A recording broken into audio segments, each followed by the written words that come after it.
Hey, how you guys doing today? Dan with Mad Nasty Trapping coming at you again with another video. Today's video is going to center around the DP traps, more commonly known as dog-proof traps. I'm going to go over the differences in the ones that I own. Okay, I've got three different traps laid out in front of me here. One, two, three, very similar. These are all dog-proof DP traps. Very, very different in the way they are built and constructed. And I'm going to go over each of them with you. Okay? Now, first things first is I started off this year with trying a new style of trap and a new brand of trap that I have not tried before. It was on the store shelf. Price was very similar. So I decided to pick one up and give it a try. That will be our first trap. Our first trap right here is made by Bridger. This is the Bridger DP trap. Now, all three of these traps, I did try them, and they've gone through 6 months of trapping season. Equal amount of time per. Okay? And that's part of the discussion as well, as how well they held up in the woods with 6 months of Michigan weather and abuse. Okay? Now, your first trap here. This is the Bridger brand dog-proof trap. Now, a couple things about this trap. Similar, just like most traps. Okay, you got your tube cylinder right here in the middle. Your tube cylinder. Okay, you've got your loop, your foot catch loop. You've got your spring. Okay, and just like any other, most traps have a dog pin right there, and then you've got your trigger pin right here. Okay, very, very similar between the Bridger, the old style Duke, and the new style Duke.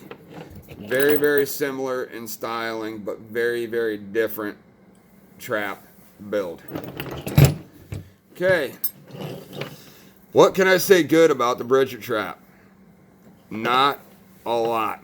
I'm very unimpressed with this trap. All three of these traps are very similar in price, within $1 or $2 difference. Okay? Now, what can I say good about this trap? They got a unique design. They got a unique design to them. On the inside of the trap, you guys can't really see it real good. But on the inside of the trap, there is a metal loop. The trigger pin is actually a loop. Trying to see if I can get a better visual. I don't know if you guys can see that. Inside the trap is a metal loop down at the bottom there. There we go. You guys can see it.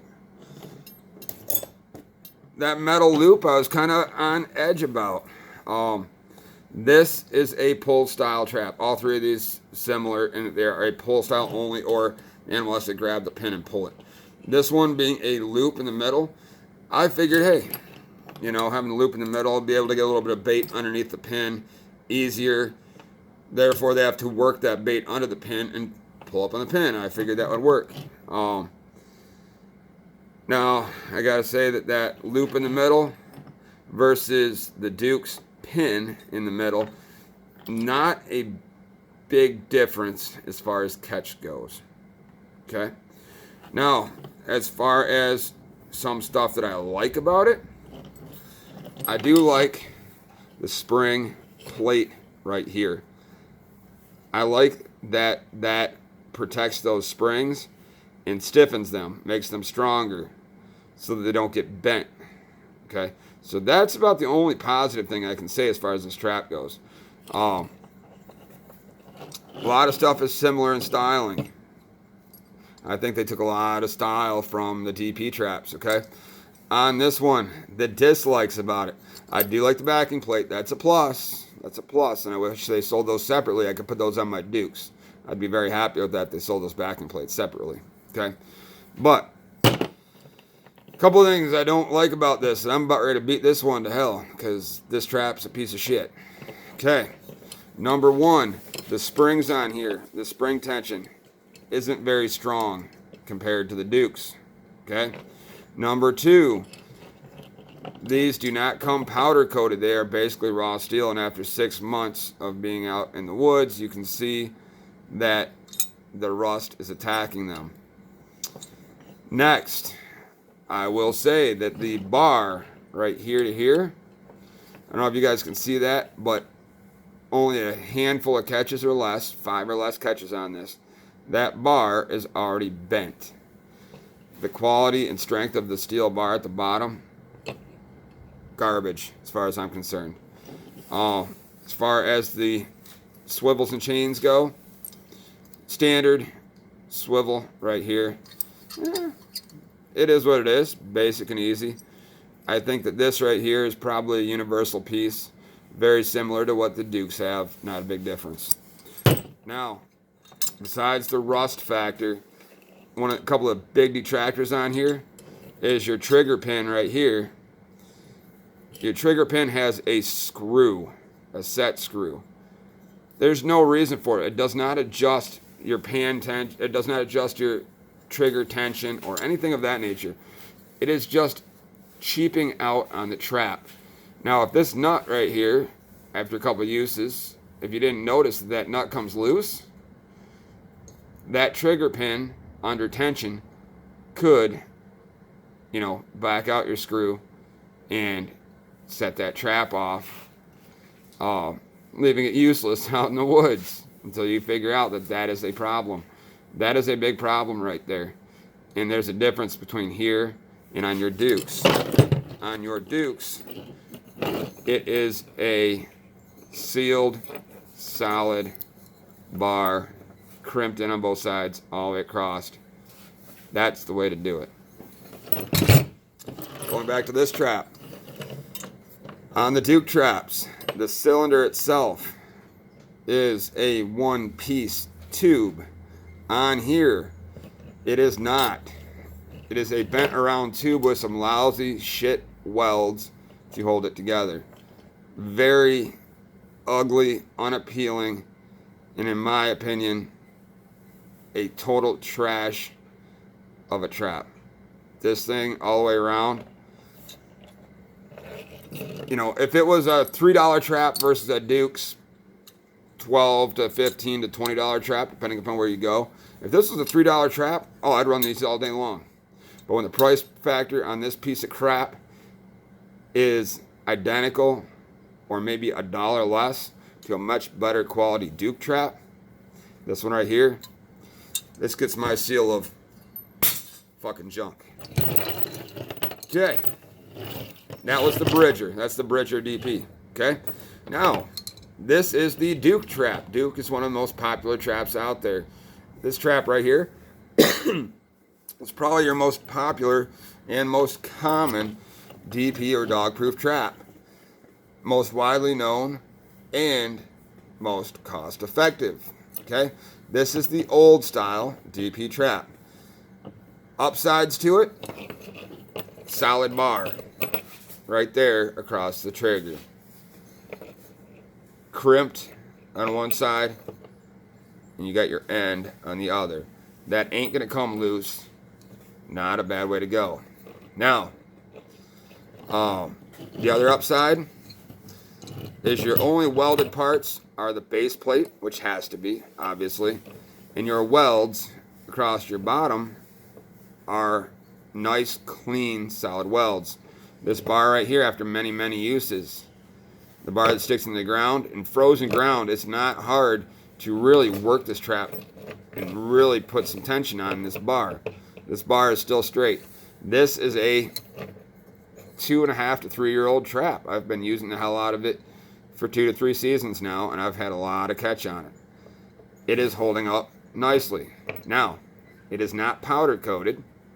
That is the downside. Here's my downside detractors, okay? You got a nice swivel chain on it, as most DPs have. And you got your one end swivel. Okay? So, those are all pluses.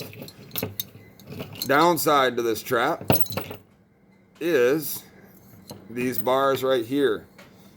Under tension in many, many uses, they tend to bend. You see how they've got a little bit of a warp to them? That's where that backing plate on the Bridger would come in nice, is keeping those bars straight. They're under a lot of tension. these springs right here are fairly strong. They're not the best on the market yet. I will get into the new and improved Dukes next. But these springs right here are fairly strong. I have very little animal pull out on these. This is a very proper spring tension for a trap such as this. But it puts a lot of tension on these bars, and these bars have been known to bend as this one has. Still works, but, you know, room for improvement. Got a standard dog right here at the top. You have a single pin. You guys can kind of see that in there. Right? You got a single pin right there on the inside of the trap. This is a pull-only trap. They got to reach in, grab, pull the pin. Not a bad way to go. When this trap was the only style of Duke trap DP out, this was the way to go. This was the Cadillac of DP traps at a nice, fair price. This right here is an awesome trap. I've used it many years, and I've got quite a few of the old style Dukes on my wall that I use every season. Okay, so yeah, that's basically this one. And I'll go over the differences between this and the new style trap. Okay, this one right here has a single chain, single end swivel with a swivel on the post. It's got a decent spring. Your wires to your loop tend to bend. That's where I see this one. I give this a B. You know, if we were to grade it, I give this a good B, a good solid B or B plus. Now this right here is the new style Duke. I have been very impressed with this new style Duke, and this new style Duke, new and improved trap. I'm impressed. I like it, and I will buy many more of these, and I will continue to stay with Duke brand traps. Now, between the old style and the new style, visually very similar, okay? When they did all these improvements that I'm going to talk about, from the old to the new, most companies, in making a new and improved model, would increase the price. Duke did not increase the price at all. They kept the price the same. That's a beautiful thing, and I appreciate the businesses that do that. Improve their product at no additional cost to the consumer. It's beautiful. So everything's same feature across the board between the old style Duke and the new style Duke. And as you guys can see, they are very similar in appearance, but they are two very different quality traps. Your differences run. Okay? Your spring tension right here is greatly improved. There's much more spring tension on here than there is compared to the old style. Your springs, your wires right here are stronger. You can see that they are also laminated black. Prevents rust. Beautiful thing. They improved it there. They also powder coated the entire housing and chain of this trap to prevent rust. These things, you purchase them, you put them right out in the woods. You don't have to boil, wax, dye, or paint your traps to prevent rust. They're already done at no additional cost versus the old Dukes. It's a beautiful thing. So, spring tension, a lot stronger. Your wires, they're laminated, coated, so they won't rot. They increased the diameter of your wires to make them stronger. For the extra string tension, or the spring tension, you had to increase the wire diameter to make sure that it won't bend. Beautiful. They've been holding up well. Again, if I could get that backing plate that the Bridger has as a secondary add-on or an accessory to this, or a modification, I would do so. But to this day, I have not found that piece to add to there. A couple other improvements they did to it. So they got the powder coating, they got the laminated springs, they got the stronger springs. The swivel portion up here, still the same. This bar, powder coated as well, will not rust, or a lot less chance of it rusting. Your old chain used to end right here, so you'd have a swivel on the post and a swivel right here. They added an additional swivel. Beautiful, beautiful, beautiful. Now, a couple ways you can go about it. Number one, you can double stake it. You can go and stake it here, stake it there, run your metal stakes straight down. Or what I tend to do sometimes is I go and I run a stake through here, and this side I use the hole in the end, use a wire, and tie that off to a tree. So even if they pull a stake, they're still attached to the tree. Or that's typically what I do. Stake, wire to a tree. Double security on an expensive trap. Okay? Or you can go and straight wire this off to a tree root or a tree or whatever you've got, a drag, whatever you might want to do. You can wire that off to that, and that gives you double swivel, which makes it extremely hard for a ring out or a twist pull out on this trap. This new style of Duke, I have yet to get a pull out on here. They get deep catches. The added spring tension sets this off extremely quick. I do not get toe catches. I do not get shallow catches. Everything I get are extremely deep catches, and the spring tension is enough to where they can stay in this sucker for days, if need be, and your state allows it. But for at least the 24-hour window that Michigan allows, that critter will not pull out of here. This is a serious trap. Duke, I love these new improvements you have on your trap, and I will continue to buy Duke traps for that reason. And they didn't increase the price. It's a beautiful thing. So these ones right here, the Bridger, right in the neighborhood of about 14, 15 bucks. These ones right here you can find for as cheap as about 12 if you got a really good deal. 15 still a fair price, and some stores have them upwards of $18 to $20 a piece. Old style, good in my book, about a B. This one right here in my book, I'm gonna give it an A minus. If they put the backing plate on here that the Bridger had, I'd give it an A plus, hands down. There's nothing else that can compare to this. So that's your comparison to the three traps. As a little added bonus for you, I want to show you an additional tool. Now, not a necessity, but when you're setting a lot of these traps, this setter tool makes things a whole lot easier when you're setting multiple traps in a day. When you're first setting your trap line and you're putting out 20, 30, 40, 60, 80, 100, or 100 plus of these DPs, setting them by hand gets to be fatigue. And it's not the greatest thing in the world. This makes it a whole lot easier. Yes, most people can go and spring their traps like such. These springs are a whole lot stronger than they used to be. You can set them by hand as such, all sprung and set. Okay, you can set them by hand, or you can use your trap setter. Basic and simple, guys. Your trap setter goes in through the bars like that, and it attaches right behind your pin bar.